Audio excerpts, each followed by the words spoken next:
In the grim darkness of the far future, there are few titles that carry more weight than that of an Imperial Inquisitor. These agents of the Emperor's will stand as humanity's bulwark against threats both within and without. They command fleets, requisition entire Space Marine chapters, and declare exterminatus upon worlds teeming with billions of souls. Their authority is absolute, their judgment final, and their power nearly limitless. They are the Watchers in the Dark, the Hunters of heretics, the bane of demons and Xenos alike. But what happens when one of these mighty defenders of mankind falls into the crude, green hands of the galaxy's most brutal and unpredictable Xenos race? What becomes of an Inquisitor when they are dragged, broken, and bleeding into an Ork encampment? This is not a comfortable question to explore. The fate that awaits such a captive is neither quick nor merciful. Yet to understand this grim scenario, we must delve deep into the alien psychology of the Orks, examine the unique nature of inquisitorial power, and confront the brutal realities of what happens when two diametrically opposed forces collide in the most personal and horrifying way possible. This is the story of what happens when ultimate authority meets absolute brutality, when the Emperor's chosen are reduced to mere playthings in the hands of creatures who know only war and violence. The capture of an Inquisitor by Orks represents something almost unthinkable in the Imperium of man. These are individuals who have spent decades, sometimes centuries, learning to combat every conceivable threat to humanity. They are trained to resist torture, to withstand psychic assault, to endure conditions that would break lesser mortals. Many possess augmetic enhancements, psychic abilities, or access to technology that borders on the heretical. Some command retinues that include everything from former Space Marines to sanctioned psychers to alien mercenaries recruited in the service of humanity's survival. The very idea that such a figure could be captured, held, and subjected to the whims of Orks seems to contradict everything we know about both species. Yet, it has happened. The annals of Imperial history, fragmentary and incomplete as they are, record instances of Inquisitors falling into enemy hands. Most commonly, this occurs during wars with Chaos forces, or the sadistic Dark Eldar, enemies who have refined torture into an art form spanning millennia. But Orks, the greenskin menace, is generally considered too crude, too simple-minded, too focused on immediate gratification to maintain prisoners for long.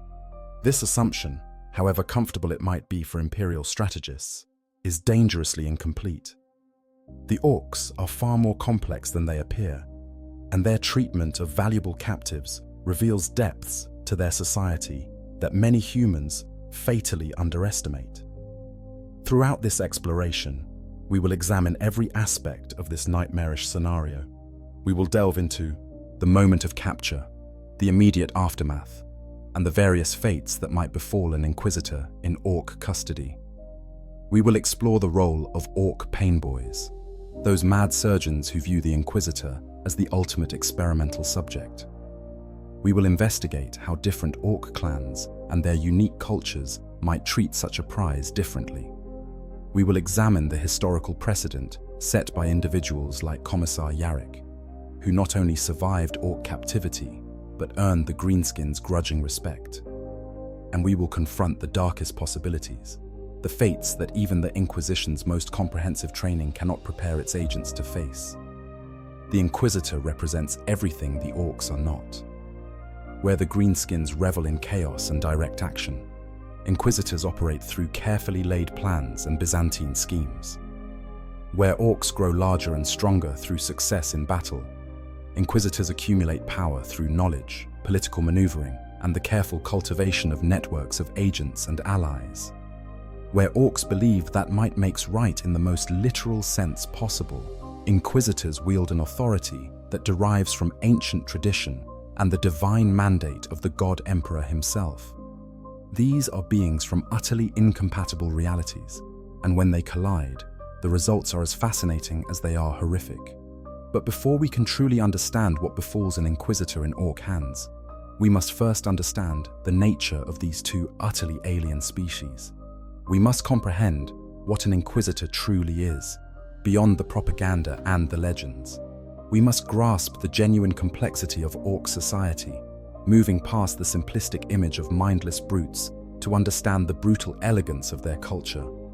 Only then can we piece together the likely fate of one of humanity's mightiest defenders when they fall into the clutches of the galaxy's most successful and terrifying Xenos race. Let us begin our descent into this grim scenario, starting with the Inquisitors themselves. The power and nature of Imperial Inquisitors. To understand what it means when an Inquisitor falls into Orc hands, we must first comprehend the sheer magnitude of power and authority these individuals wield in the Imperium of Man. An Inquisitor is not simply another soldier or officer in humanity's endless wars. They stand outside the normal hierarchy of imperial power, answerable only to the Emperor himself and, theoretically, to their fellow Inquisitors. This unique position grants them privileges and responsibilities that dwarf those of planetary governors, Imperial Guard generals, and even some Space Marine chapter masters. The Inquisitorial Rosette, that simple symbol of office carried by every full Inquisitor, represents absolute authority. With it, an Inquisitor can commandeer any resource of the Imperium. They can requisition entire battle fleets, demand the service of Space Marine chapters, access the most restricted archives of the Administratum, and call upon the support of specialized organizations like the Death Watch, Grey Knights, or Adepta Sororitas. A single Inquisitor, acting on their own authority, can declare an entire world excommunicate traitorous, marking it and every soul upon it for destruction. They can order exterminatus, the complete annihilation of a planet and its population, if they deem the threat great enough. No Imperial official, save the High Lords of Terror themselves, can countermand an Inquisitor's direct orders. This power is not granted lightly. The path to becoming a full Inquisitor is long, arduous, and fraught with danger. Most Inquisitors begin their careers as acolytes, apprenticed to established Inquisitors from a young age. Many are recruited from the Schola Progenium, where orphans of Imperial servants are trained in various Imperial disciplines. Others are discovered later in life, individuals who have displayed the keen intelligence, unwavering faith, and ruthless pragmatism necessary for inquisitorial work. The training period can last decades, during which the acolyte accompanies their master on missions across the galaxy, learning the arts of investigation, interrogation, combat, and the countless other skills an Inquisitor must master. The curriculum is comprehensive and merciless. Acolytes learn to recognize the signs of heresy, mutation, and corruption in all their myriad forms. They study the tactics and psychology of humanity's enemies, from the mindless hunger of Tyranids to the Byzantine scheming of chaos cultists.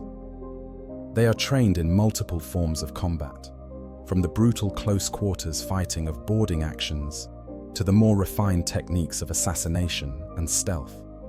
Many learn to resist torture, to function after days without sleep, to survive in the harshest environments the galaxy can produce. Those with psychic potential are carefully trained and sanctioned, learning to wield their powers without falling prey to demonic possession. Beyond these practical skills, Inquisitors develop expertise in countless specialist fields. Some become masters of Xenos biology, able to identify and exploit the weaknesses of alien species. Others delve into the forbidden law of chaos, walking a dangerous line between understanding the enemy and falling to corruption themselves. Some specialize in technology, learning to recognize and utilize archaeotech and xenotech that would be forbidden to lesser Imperial servants. Each Inquisitor develops their own particular areas of expertise over their career, building a knowledge base that can span centuries of accumulated experience. The Inquisition itself is divided into several major orders, each focused on a particular category of threat to the Imperium. The Ordo Malleus, or Demon Hunters, specializes in combating the forces of chaos and demonic incursions. These Inquisitors are among the most secretive and powerful, often working closely with the Grey Knights chapter of space, Marines. They carry specialized weapons designed to harm demonic entities, and many are well versed in the forbidden lore necessary to identify and banish warp-spawned horrors. The Ordo Xenos focuses on threats from alien species. These Inquisitors become experts in xenobiology, studying the countless alien races that plague humanity's holdings.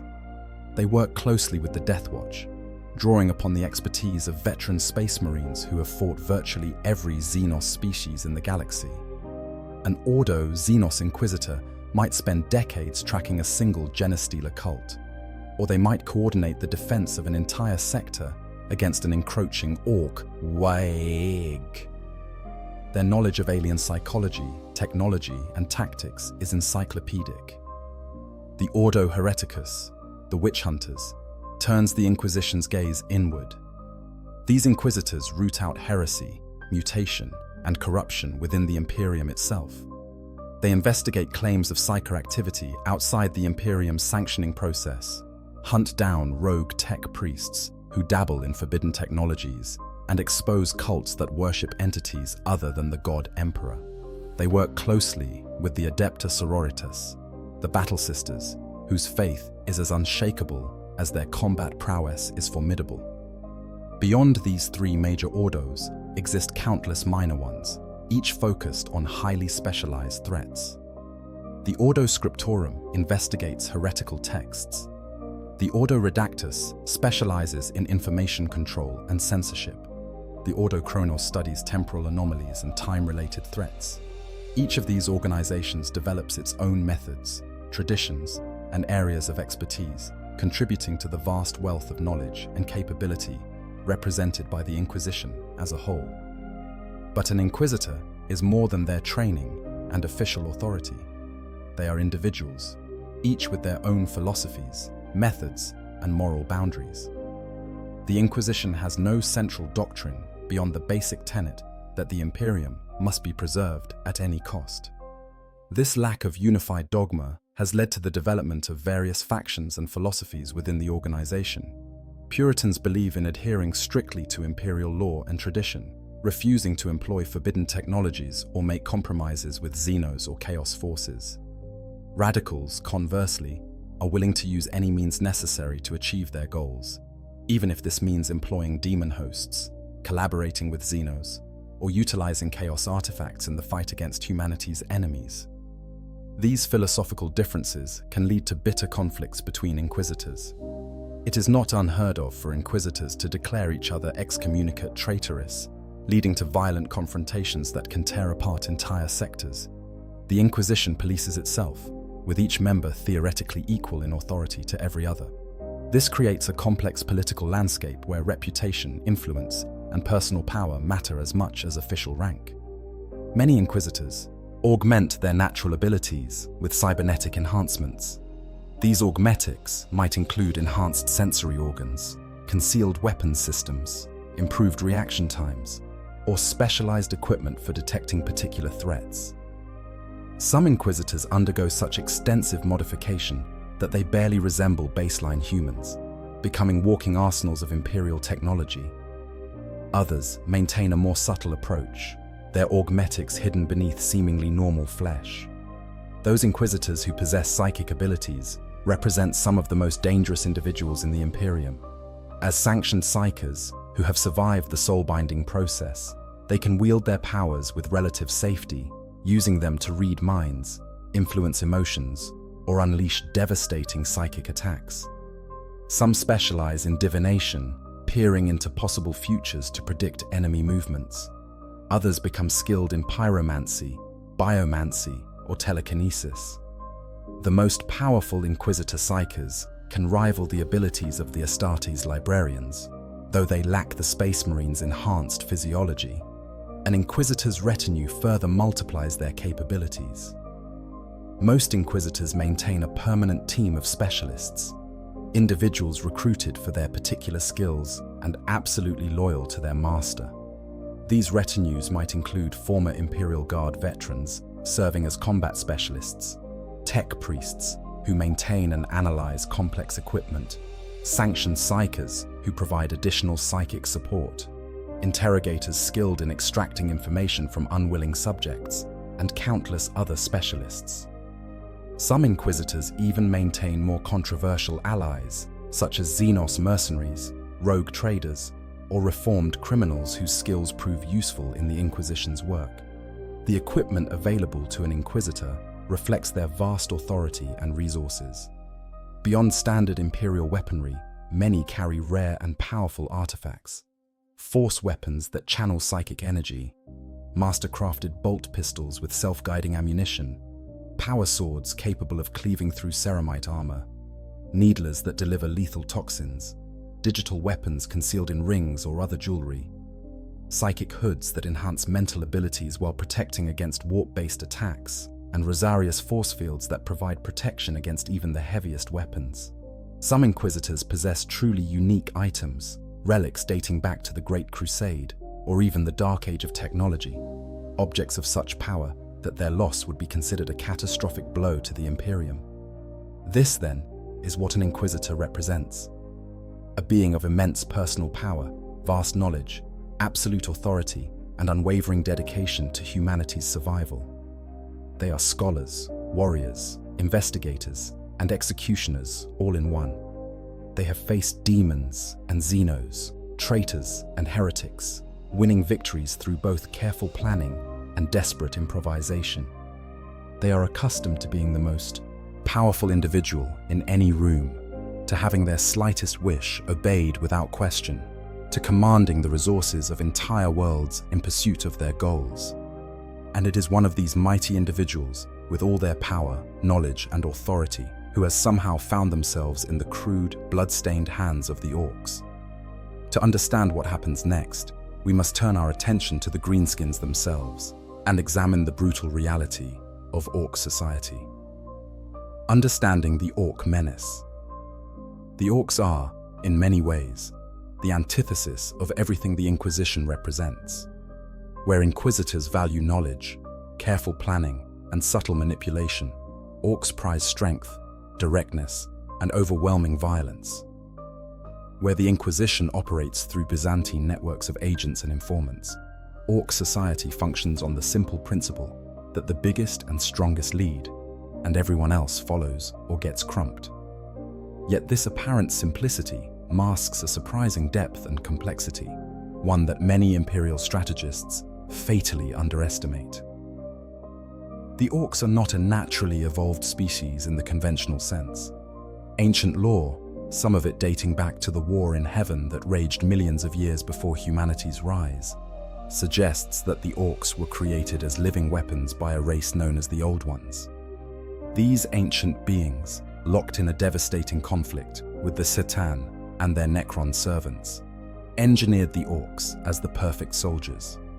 The Greenskins were designed to be hardy, aggressive, naturally adept with technology despite their crude appearance, and capable of reproducing rapidly through a fungal, spore-based system. Most importantly, they were given an instinctive understanding of warfare and a psychological makeup that found joy in combat for its own sake. This engineered origin explains many of the Orks' seemingly paradoxical traits. Every Ork carries within their genetic structure a wealth of information encoded at a cellular level. As they mature, this knowledge activates, granting them instinctive understanding of how to build weapons, operate vehicles, and organize for war.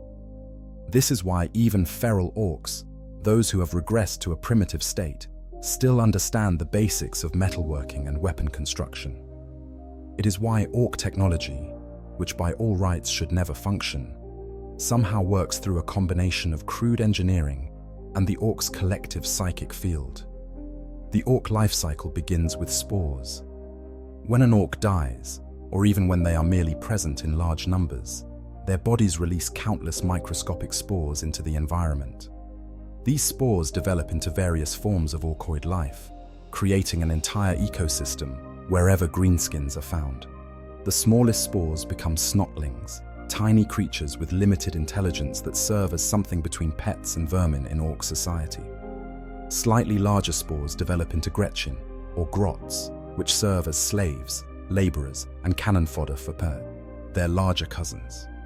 The largest and most developed spores become orcs themselves. An orc begins life as a small, relatively weak specimen. But unlike humans or most other species, orcs never stop growing. As long as an orc survives and thrives, they continue to increase in size and strength. Success breeds success in orc society. A young orc who proves themselves in combat grows larger and stronger, which allows them to succeed in even more impressive fights, which makes them grow even larger. This creates a natural hierarchy based purely on physical size. The biggest orc is, by definition, the one who has been most successful in battle, and thus the one most qualified to lead. This growth continues throughout an orc's potentially very long lifespan. An orc who has survived centuries of warfare can grow to truly massive proportions, towering over baseline humans and rivaling even space marines in sheer physical bulk. These ancient warriors, scarred by countless battles and festooned with trophies from defeated enemies, represent the pinnacle of orc society. They become war bosses, leading tribes of thousands or even millions of greenskins in massive eggs across the galaxy. Orc psychology is fundamentally different from that of humans or most other species. Orcs possess what Imperial scholars sometimes call a blue and orange morality, a worldview so alien that it cannot be easily judged by human ethical standards. Orcs do not fight out of hate, anger, or fear. They fight because fighting is what they were made for, what brings them joy, what gives their existence purpose and meaning. An orc at peace is an orc in misery. They need conflict the way humans need food and water, and they will create conflict if none is readily available. This does not mean that orcs are mindless killing machines. They possess intelligence, cunning, and even a rough sense of humor. They can make plans, form alliances, and engage in surprisingly sophisticated tactics when the situation demands it. The notion that orcs are simple-minded brutes who only know how to charge forward and hit things is a dangerous misconception that has led to the death of countless Imperial soldiers. Orcs are quite capable of ambushes, feints, strategic withdrawals, and other un-orky behavior when it serves their ultimate goal of finding a good fight. Orc society is organized into a loose hierarchy based primarily on size and fighting ability. At the bottom are the Gretchen and Snotlings, who perform menial labor and serve as targets for the amusement of their larger kin. Above them are the boys, the standard orc warriors, who make up the bulk of any warband. Among the boys exist various specialists, though these roles are less like human military specializations and more like expressions of an orc's innate tendencies and interests. Some boys are drawn to vehicles and speed, becoming speed freaks who race into battle on smoke-belching warbikes and ramshackle buggies. Others develop an obsession with setting things on fire, joining the burner boys with their crude flamethrowers and blowtorches. Still others become looters, orcs who specialize in scavenging and modifying enemy weapons for their own use. These specializations are not chosen consciously, but emerge naturally as an orc matures and their genetically encoded knowledge activates. Above the standard, boys are the knobs, orcs who have grown large enough and tough enough to command respect through sheer physical presence. Knobs serve as squad leaders, enforcers, and the warrior elite of orc society. They claim the best equipment, eat the best food, and lord their status over smaller orcs at every opportunity. Many knobs serve as part of a war boss's retinue, forming a bodyguard of massive, heavily armed warriors that crushes anyone foolish enough to challenge the boss's authority. At the pinnacle of this hierarchy sit the war bosses themselves. These are the largest, toughest, and most successful orcs in a given area. A war boss's authority is absolute within their territory, maintained through a combination of physical dominance, cunning, and the sheer force of personality that all truly successful orcs develop. War bosses settle disputes through violence, make all major decisions for their tribe, and lead their boys into battle at the forefront of the fighting. The most successful war bosses gather such massive followings that they transcend the title entirely, becoming warlords who command multiple tribes in great migrations that threaten entire sectors of imperial space. Scattered throughout this hierarchy are the odd boys, Orks, whose genetic knowledge manifests in specialized forms. Mech boys are the engineers and technicians of Ork society, building everything from simple guns to massive gargants through a combination of intuitive understanding and brute force problem solving. Pain boys serve as doctors and surgeons, though their methods would make even the most jaded imperial medici blanch in horror. Weird boys are Orks with psychic abilities, channeling the collective psychic energy of nearby Orks into devastating attacks. Runthirds specialize in managing Gretchen and Snotlings, using a combination of sharp implements and shouted threats to keep the smaller Orkoids in line. The Orks' relationship with technology is perhaps the most paradoxical aspect of their species. Ork equipment should not work. Their guns are crude assemblies of scrap metal held together with rivets and wishful thinking. Their vehicles leak oil, belch smoke, and seem constantly on the verge of catastrophic failure. Their ships are massive, ugly amalgamations of salvaged parts that violate every principle of sound engineering. And yet, somehow, it all functions. An Ork shooter will fire when its wielder pulls the trigger. An Ork truck will roar forward when the driver hits the accelerator. An Ork spaceship will survive transit through the warp and emerge at its destination. The secret lies in the Ork's Gestalt psychic field. Every Ork is mildly psychic, though most are entirely unaware of this fact. When Orks gather in groups, their collective psychic energy creates a field that subtly warps reality, making what the Orks believe to be true actually become true. If enough Orks believe that red vehicles go faster, then red vehicles do go faster. If Orks believe that a particular gun is especially powerful, it becomes more powerful. This is not unlimited. An Ork cannot will a stick into a functioning bolter, but it provides just enough of a reality warping effect to make their ramshackle technology actually functional. This Gestalt field grows stronger as more Orks gather together. A small group of Orks might have only a minor effect on reality, but a full wag with millions of greenskins gathered in one place generates a psychic field powerful enough to be felt across entire star systems. This field makes Orks braver, stronger, and more dangerous than they would be individually. It also attracts more Orks, who are drawn to the promise of the best fighting the galaxy has to offer. This creates a self-reinforcing cycle where success breeds more success, allowing a war to grow into a threat capable of overrunning entire sectors of space. Despite their love of combat, Orks do maintain something resembling a culture. They have gods, Gork and Mork, twin deities who represent the dual nature of Orkish philosophy, brutal cunning and cunning brutality. Orks engage in rituals and celebrations, though these usually involve fighting, shouting, and the consumption of fungus beer. They create art of a sort, fashioning crude glyphs and totems that mark their territories and celebrate their victories. They even engage in what might charitably be called music, producing cacophonous noise that Orks find deeply satisfying. Orks also have something approaching a legal system, though it is simple and brutal. Disputes are settled through violence, with the winner being declared correct by virtue of their victory. Crimes against the tribe, such as cowardice or stealing from the war boss, are punished severely, usually through public beatings or being fed to squigs. Challenges to authority are handled through ritual combat, with the challenger either emerging victorious and taking the position they sought, or being beaten into submission or death. The Orks' attitude toward other species is straightforward. They view all non-Orks as potential enemies to be fought, potential slaves to be captured, or potential loot to be taken. They do not hate their enemies in the way that humans might hate chaos cultists or xenos.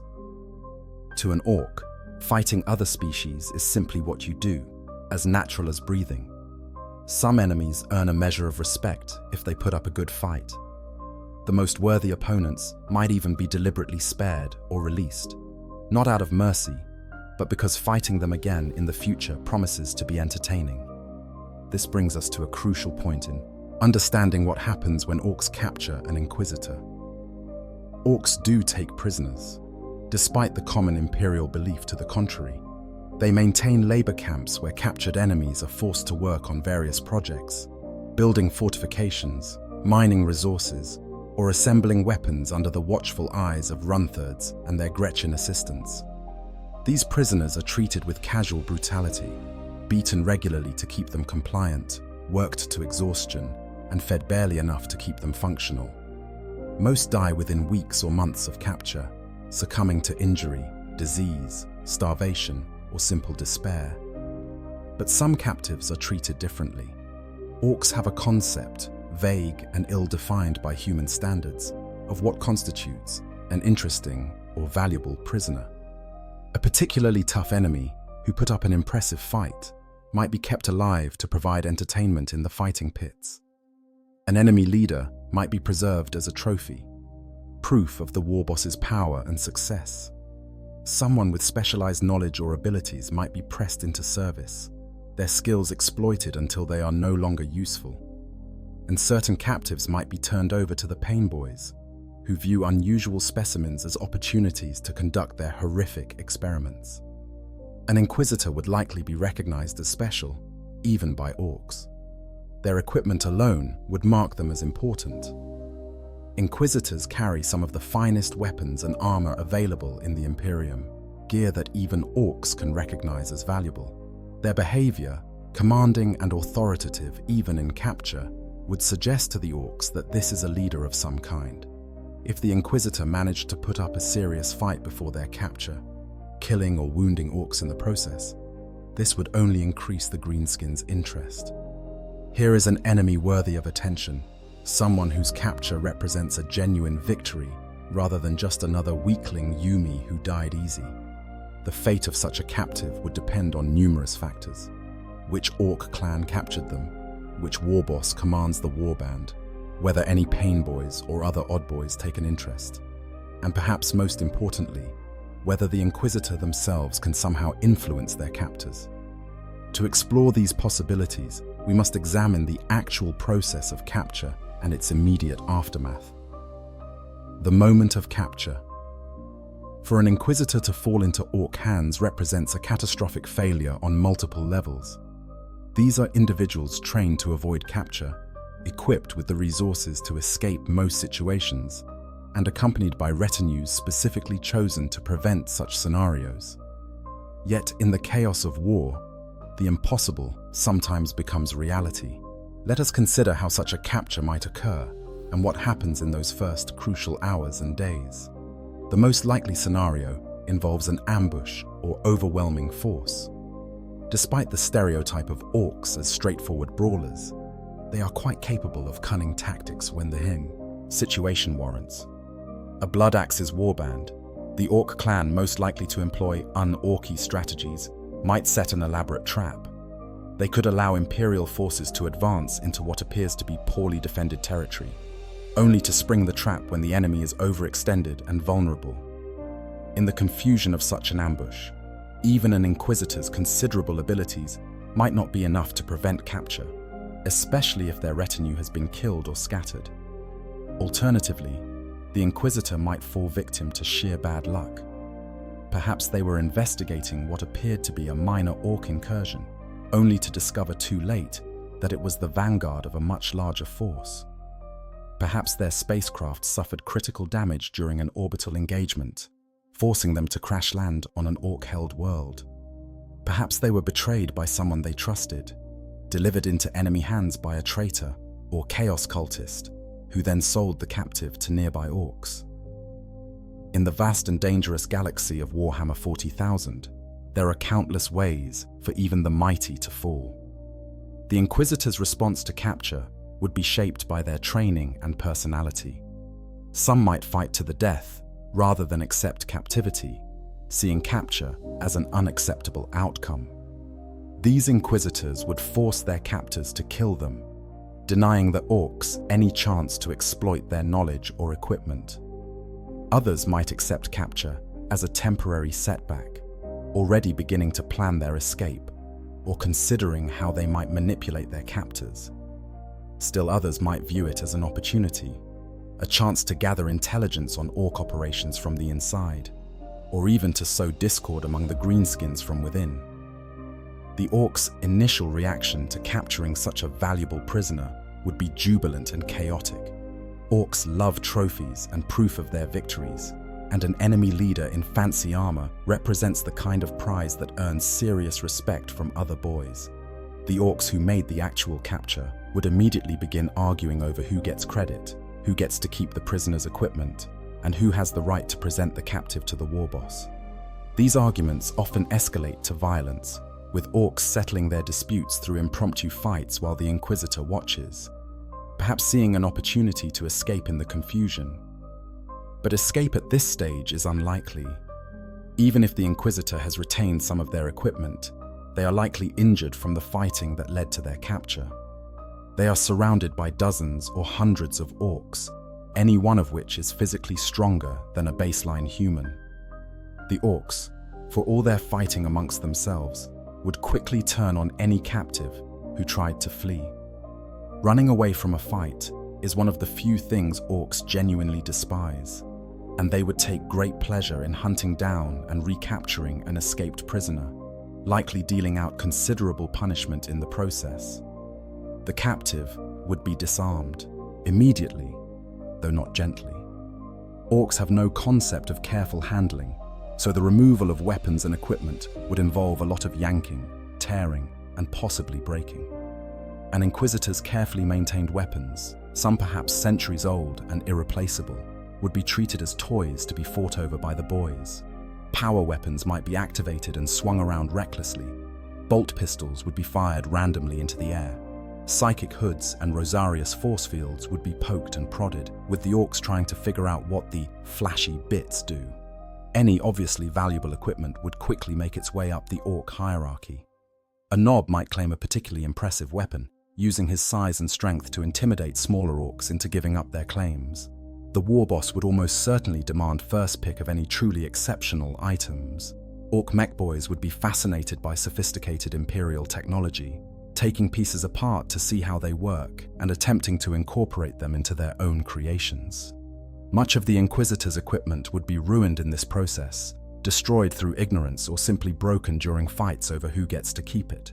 The Inquisitor themselves would be bound, though Ork restraints are crude affairs. Heavy chains, thick ropes, or simply wrapping the prisoner in spare netting might suffice. Orks do not worry much about prisoner comfort or long-term health, so these bonds would be painfully tight, likely cutting off circulation or causing other injuries if left in place too long. The captive might be thrown in a cage, locked in a crude cell, fashioned from scrap metal and scavenged materials, or simply chained to a post in the center of the camp where everyone can see them. The journey to the war boss would depend on where the capture occurred. If it happened near an Ork settlement or encampment, the prisoner would be dragged there relatively quickly, the Orks eager to show off their prize.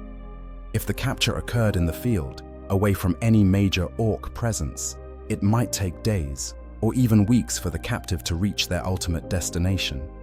During this time, they would be subjected to the casual brutality that characterizes Ork treatment of prisoners. Beatings would be common, administered for entertainment, as punishment for perceived slights, or simply because an Ork felt like hitting something and the prisoner was conveniently nearby. Food and water would be minimal. Orks themselves have hardy constitutions and can survive on almost anything, so they see no reason to provide quality sustenance to prisoners. The captive might be thrown scraps of whatever the Orks are eating, food that a human stomach would struggle to process. Water might come from filthy puddles or from the same sources the Orks use, contaminated with oil, fungal matter, and worse. An Inquisitor's enhanced constitution, whether from Juvenat treatments, augmetic upgrades, or simple toughness developed over years of harsh service, would be tested to its limits. During this time, the Inquisitor would have numerous opportunities to observe their captors. For someone trained in xenology and the arts of investigation, even captivity provides valuable intelligence. They would note the structure of the Ork warband, identifying the hierarchy and the relationships between different Orks. They would observe which Ork clan they are dealing with, gleaning information from the Orks' colors, symbols, and behavior. They would watch for weakness in their captors, moments when vigilance lapses or opportunities for manipulation arise. An Inquisitor might attempt to communicate with their captors, though this would be challenging. Few Inquisitors speak the Ork language fluently, though some, like the legendary Commissar Yarrick, have made it their business to learn. Even without language skills, an Inquisitor might try to appeal to the Ork's nature, demonstrating toughness to earn respect, or offering information that the Orks might find valuable. This is dangerous ground. Providing the enemy with intelligence is potentially treasonous, but an Inquisitor desperate to survive might consider it a calculated risk. The presentation to the war boss would be a significant moment. The Orks who made the capture would drag their prize before their leader, boasting of the fight it took to bring this Yumi down and demanding recognition for their achievement. The war boss would examine the captive with interest, trying to assess the value of this unusual prisoner. A particularly perceptive war boss might recognize that this is no ordinary human soldier. The bearing, the quality of the equipment, the defiant stare even in chains. These things mark the captive as someone important, a proper enemy leader worthy of the war boss's personal attention. What happens next depends entirely on the war boss's personality and priorities.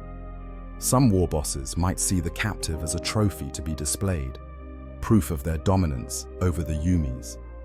Others might view the Inquisitor as a potential source of entertainment, someone to be thrown into fighting pits to battle other prisoners, or even smaller Orks for the amusement of the tribe.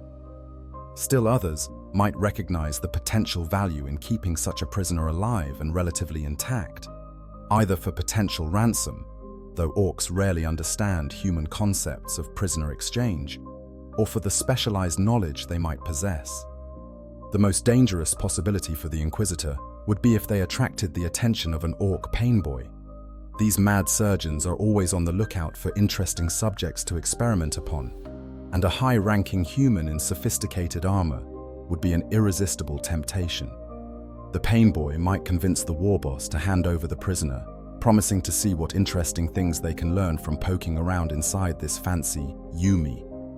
For the Inquisitor, this would mark the beginning of a nightmare that would make even the Inquisition's own interrogation chambers seem merciful by comparison.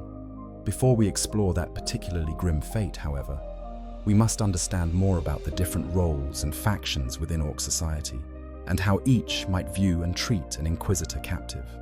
The fate of our Inquisitor hangs in balance, dependent on the whims of aliens who value strength and entertainment above all else, and who have no concept of mercy as humans understand it. The Pain Boy's Workshop.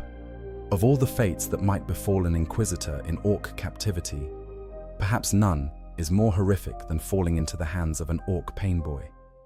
These mad docs, as they are sometimes called, occupy a unique position in greenskin society. They are essential, providing medical services that even the incredibly resilient Ork physiology sometimes requires. Yet they are also feared and avoided. Their enthusiasm for their work and their tendency to experiment on patients, making them figures of dread, even among their fellow Orks. Pain boys possess the same genetically encoded knowledge that grants mech boys their understanding of technology and weird boys their psychic abilities. In their case, this manifests as an instinctive understanding of biology, anatomy, and the art of surgery. A pain boy knows where to cut, how to stitch, which organs are vital, and which can be removed or replaced. They understand this not through study or training, but through the same genetic memory that allows all Orks to speak their language and understand the basics of combat. It is as natural to them as breathing, and just as unconscious. What makes pain boys truly terrifying is not just their knowledge, but their attitude toward their work. They approach surgery with the same enthusiasm that other orcs bring to warfare. They relish the opportunity to open up a body and see what is inside, to try new procedures, to experiment with different approaches. Patient comfort and long-term health are distant concerns at best. The important thing is satisfying the pain boy's curiosity and adding to their collection of interesting bits harvested from previous patients. An orc visiting a pain boy knows what to expect: brutal efficiency, excruciating pain, and a procedure that, while probably effective, will be conducted with all the delicacy of an orc boss settling a dispute. The only anesthetic typically employed is a solid blow to the head with a large mallet, inducing unconsciousness through concussion. Even this is not always used, particularly if the pain boy wants the patient conscious to make sure all the worky bits still work during the procedure. For an Inquisitor delivered into a pain boy's care, the situation would be infinitely worse. Where an orc patient is at least the same species as the surgeon, familiar and understood, a human represents a fascinating mystery. The pain boy would have questions. How do Yumis work inside? Why are they so much weaker than orcs? What happens if you replace this bit with a bionic? What about this bit? How much can you take out before it stops working? The pain boy's workshop would be a nightmare of gore and crude surgical implements. Blood-stained tables, walls decorated with preserved specimens in jars of dubious liquid, bins full of extracted teeth, limbs and organs, surgical tools that look more like instruments of torture, and everywhere the smell of blood, antiseptic fungus paste, and the acrid scent of cauterization. Gretchen orderlies would scurry about, assisting their master in cleaning up the worst of the mess, at least until the next procedure begins. The Inquisitor would be strapped to a table, their protests ignored, or more likely appreciated as proof that the subject is healthy and strong. The pain boy would examine them with genuine fascination, prodding and poking, comparing the human's physiology to the orc template they instinctively understand. They would be particularly interested in any augmetics or bionics the Inquisitor possessed, these artificial enhancements representing technology that pain boys and mech boys could study and potentially replicate. The procedures that followed would depend on the pain boy's particular interests and the level of authority the war boss has granted them. Some pain boys might be content with relatively conservative experiments, extracting samples of tissue, testing the limits of human endurance, seeing how the subject responds to various stimuli. Others might be far more invasive, replacing limbs with crude bionics to see if the human body accepts orc technology, transplanting organs between humans and orcs to test compatibility, or simply opening up the subject to catalogue every internal system in exhaustive and excruciating detail. The lack of proper anesthetic would make this an ordeal beyond imagining. An Inquisitor's training in resisting torture would be put to the ultimate test. They might attempt to enter a meditative trance, using mental discipline to separate their consciousness from their suffering body. They might focus on planning escape, using the pain to sharpen their mind, rather than letting it break their will. They might even attempt to manipulate the pain boy, feeding them false information, or trying to provoke a fatal mistake that would end their torment quickly. But the pain boy would not be trying to extract information through torture. They are not interrogators, and they have no interest in secrets or intelligence. Their experiments are conducted purely out of curiosity and the desire to expand their understanding of biology. This makes them in some ways more dangerous than a chaos torturer or dark Eldar homunculus, because there is no information to give, no confession that will make the pain stop. The pain boy will continue their work until they have satisfied their curiosity, or the subject dies, whichever comes first. The duration of such experiments could vary wildly. A pain boy might spend days or even weeks on a particularly interesting subject, carefully keeping them alive to conduct multiple procedures and observe the results. They would use crude stimulants to keep the subject conscious, fungal compounds to prevent infection, and their instinctive understanding of biology to ensure that vital systems continue functioning, even as non-essential parts are removed or modified. An Inquisitor's enhanced physiology would actually work against them here, their augmetics and treatments allowing them to survive trauma that would quickly kill a normal human. Other fates might await an Inquisitor in the Painboy's care. They might be subject to experimental bionics, having limbs or organs replaced with crude Ork technology in an attempt to create a better Yumi.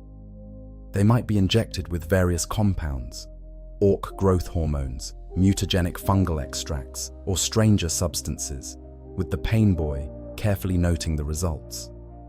In the most extreme cases, they might be subjected to attempted head transplants, a procedure that Painboys find endlessly fascinating and which Orks somehow survive with disturbing frequency. The Painboy would document everything in their own fashion. Orks are not great record keepers by human standards, but Painboys often maintain collections of specimens, crude diagrams scratched into metal plates, and bins full of interesting bits that they have extracted from previous subjects. An Inquisitor's remains might end up preserved in such a collection, their organs floating in jars of fungal preservative, their augmetics disassembled and catalogued, their bones decorated with crude Ork glyphs and hung as trophies in the Painboy's workshop. Yet, there is a slim possibility, remote but not impossible, that an Inquisitor might survive such treatment and even emerge in a condition to continue functioning. Orks are surprisingly resilient to radical surgery, and their medical techniques, while brutal, are sometimes effective. If the Painboy's experiments are relatively conservative, if the Inquisitor's enhanced physiology allows them to survive procedures that would kill a normal human, if their training allows them to maintain sanity through the ordeal, they might eventually be deemed interesting enough to keep around, or simply forgotten by the Painboy and left to recover in a crude recovery pen with other experimental subjects. Such an Inquisitor would emerge changed, both physically and mentally.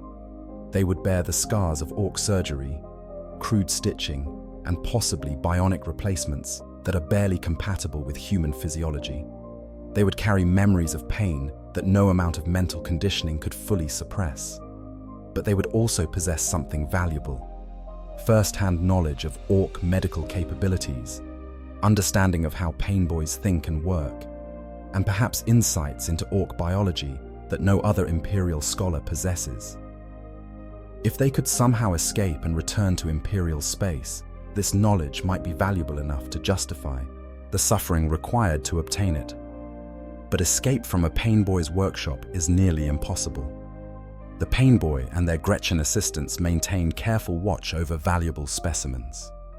The workshop itself is typically located deep within an Ork settlement, surrounded by hundreds or thousands of Orks, who would quickly recapture any escaped prisoner. And even if the Inquisitor managed to flee the workshop, they would still need to navigate the larger Ork encampment, find transportation off-world if they are on an Ork-held planet, and somehow make their way back to Imperial space. Each of these steps presents nearly insurmountable obstacles. The psychological impact of such an experience would be profound. Inquisitors are accustomed to being in control, to commanding others, to being the terrifying interrogator rather than the helpless subject, to be reduced to a mere specimen, to be prodded and cut open by alien hands with the same casual interest a human might show dissecting a frog, represents a fundamental violation of their sense of self. Some Inquisitors might break under this treatment, their minds shattering as their bodies are dismantled and reassembled. Others might emerge with a burning hatred of Orks that would drive them to ever greater efforts to exterminate the greenskin menace.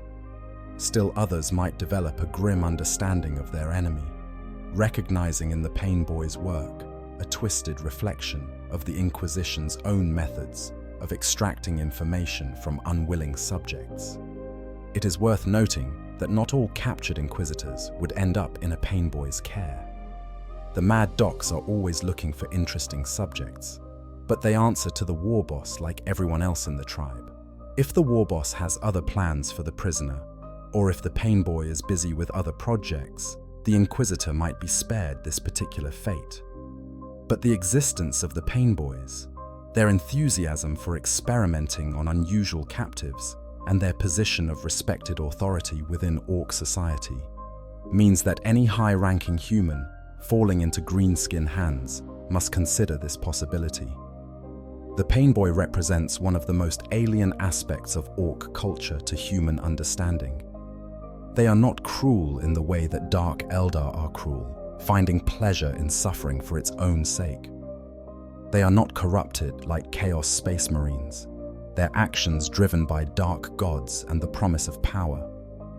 They are simply following their nature, expressing the genetically encoded impulses that make them what they are, with no more malice than a human scientist dissecting a lab animal. This almost makes them more terrifying because it reveals the fundamental gulf between human and Ork psychology. To a Painboy, an Inquisitor is not a person with rights, dignity, or value beyond their potential as an experimental subject. They are simply an interesting organism that might teach the Painboy something new about biology if properly examined. For the Inquisitor, strapped to that table, listening to the Painboy's excited commentary as crude surgical tools descend toward them, this philosophical distinction would provide little comfort. They would face the same choice all prisoners face: resist and maintain their dignity as long as possible, or cooperate and hope for mercy that will never come. In either case, their fate would be measured in how long they can survive the Painboy's enthusiasm, and whether death comes quickly or only after days or weeks of experimental procedures that would make even the Inquisition's own interrogators blanch in horror. Conclusion: the grim arithmetic of survival. We have journeyed through the darkest possibilities facing an Inquisitor captured by Orks, examining scenarios that would be unthinkable for most Imperial citizens even to contemplate. From the Painboy's workshop to the labor camps, from being kept as a trophy to attempting to earn respect through combat, we have explored the myriad fates that might befall one of humanity's most powerful defenders when they fall into alien hands. Now, as we conclude, we must confront the uncomfortable truths that this exploration reveals about both species, about the nature of power and helplessness, and about what happens when absolute authority collides with absolute brutality. The first and most important truth is that capture by Orks represents a catastrophic failure of the systems designed to protect Inquisitors. These individuals operate at the highest levels of Imperial power, commanding resources that most humans cannot imagine. Yet even with all their authority, all their equipment, all their training and preparation, they remain fundamentally vulnerable. An Inquisitor is still human, or at least human enough that Ork weapons can kill them and Ork chains can hold them. The trappings of power, the rosette, and the authority it represents mean nothing to aliens who recognize only strength and size as legitimate markers of status. This vulnerability is perhaps the most psychologically devastating aspect of Ork captivity for an Inquisitor. They have spent decades, perhaps centuries, accumulating power and authority. They have become accustomed to having their commands obeyed without question, to being the most dangerous person in any situation, to wielding power over life and death with casual ease. To be suddenly reduced to helplessness, to be chained and beaten and treated as property by creatures they have spent their career fighting, represents a fundamental inversion of their reality. Some Inquisitors would break under this psychological assault as surely as others would break under physical torture. The second truth is that the Orks are far more complex and dangerous than Imperial propaganda suggests. The common portrayal of greenskins as simple-minded brutes, creatures who charge forward and hit things with no thought or strategy, is not just incomplete, but actively dangerous. Orks possess intelligence, cunning, and sophisticated social structures.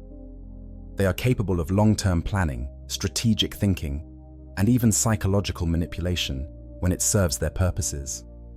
An Imperial commander who underestimates Ork intelligence is a commander whose forces will be ambushed, outmaneuvered, and destroyed. This complexity extends to their treatment of prisoners. Orks do not simply kill every enemy they capture. They maintain labor camps, conduct experiments, keep trophies, and in rare cases, even develop something approaching respect for worthy opponents. This means that an Inquisitor's fate in Orc hands is not predetermined, but depends on countless factors. Which clan captured them? Which war boss makes the decisions? What specialists are available? And how the Inquisitor themselves responds to captivity. This unpredictability makes planning for such scenarios nearly impossible, but it also means that survival, while unlikely, is not completely impossible. The third truth concerns the nature of respect and recognition between enemies. The example of Commissar Yarrick demonstrates that it is possible, under very specific circumstances, for a human to earn genuine Orc respect. Yarrick survived multiple captures, fought Gazkul Mag Uruk Thraka to a standstill, and became such a legendary figure among the Orcs that they came to view him as a worthy opponent rather than just another Yumi to be stomped. This path exists, at least in theory, for an exceptional Inquisitor who possesses the right combination of combat skill, psychological insight, and sheer determination. But we must be honest about how rare and difficult this path would be.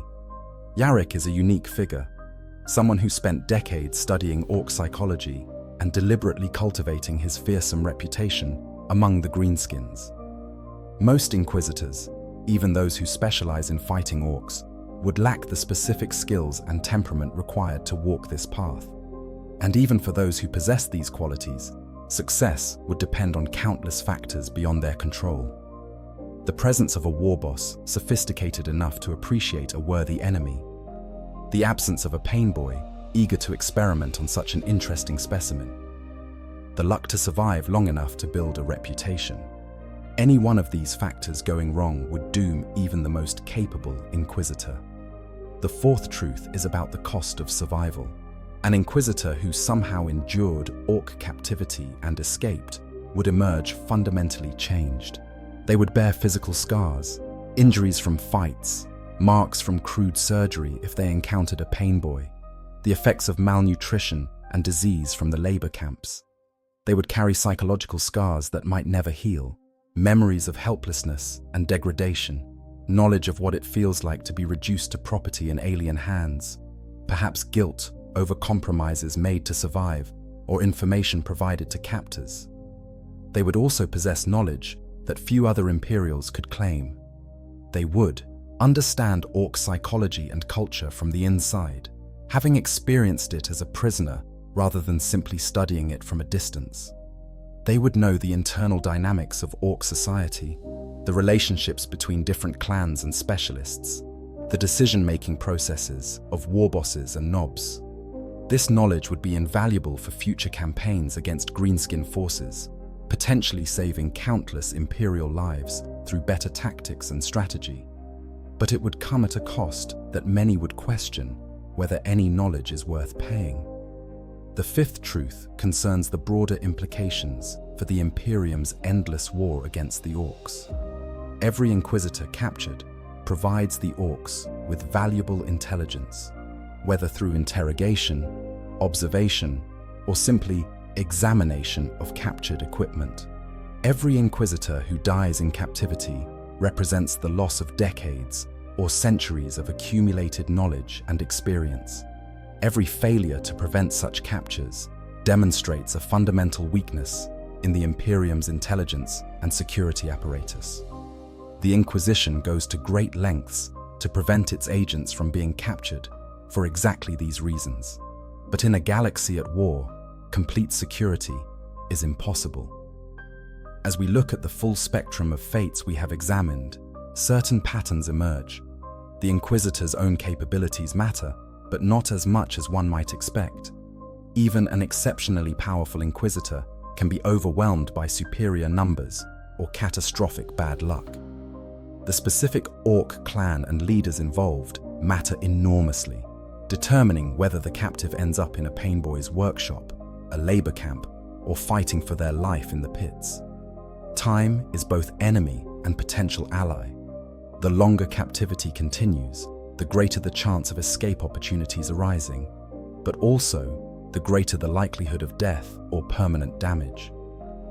The ultimate lesson, if one can be drawn from these grim scenarios, is that the galaxy of Warhammer 40,000 offers no guaranteed safety, no position of such power that one becomes immune to suffering and death.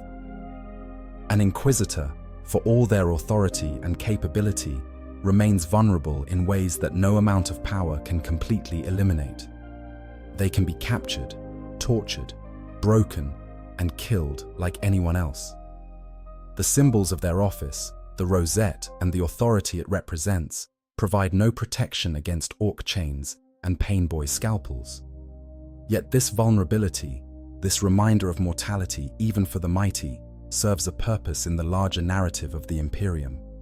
It reinforces the fundamental grimdark nature of the setting, where even heroes can fall and power provides no guarantee of survival. It demonstrates that the Orks are a genuine threat, not just to ordinary citizens or Imperial Guard soldiers, but to the highest echelons of Imperial power. And it reminds us that in the grim darkness of the far future, there is no safe harbor, no position of such security that one can rest easy. For you, the viewer who has followed this exploration to its end, I hope it has provided insight into the complex and terrifying nature of Orc captivity and the myriad fates that might await an Inquisitor unlucky enough to experience it. The scenarios we have examined are grim, often horrifying, but they illuminate important truths about both species and about the brutal reality of warfare in the 41st millennium. If you found this exploration valuable, please consider liking this video and subscribing to the channel. Share it with others who might be interested in the darker aspects of Warhammer 40,000 lore. And let me know in the comments what other grim scenarios you would like to see explored in future videos. The galaxy is vast and filled with horrors, and there are countless more stories to tell about what happens when the unprepared meet the unthinkable in the darkness between the stars. In the end, the fate of a captured Inquisitor serves as a reminder that in Warhammer 40,000, power is always temporary, authority is always conditional, and even the mightiest can fall. The Orks, for all their apparent simplicity, represent a threat that cannot be dismissed or underestimated. And the Inquisitors, for all their power and knowledge, remain ultimately human and vulnerable to the same dangers that threaten all of humanity in this darkest of futures. Thank you for joining me on this grim journey into one of the darkest corners of Warhammer 40,000 lore. May the Emperor protect you from ever having to experience such horrors personally.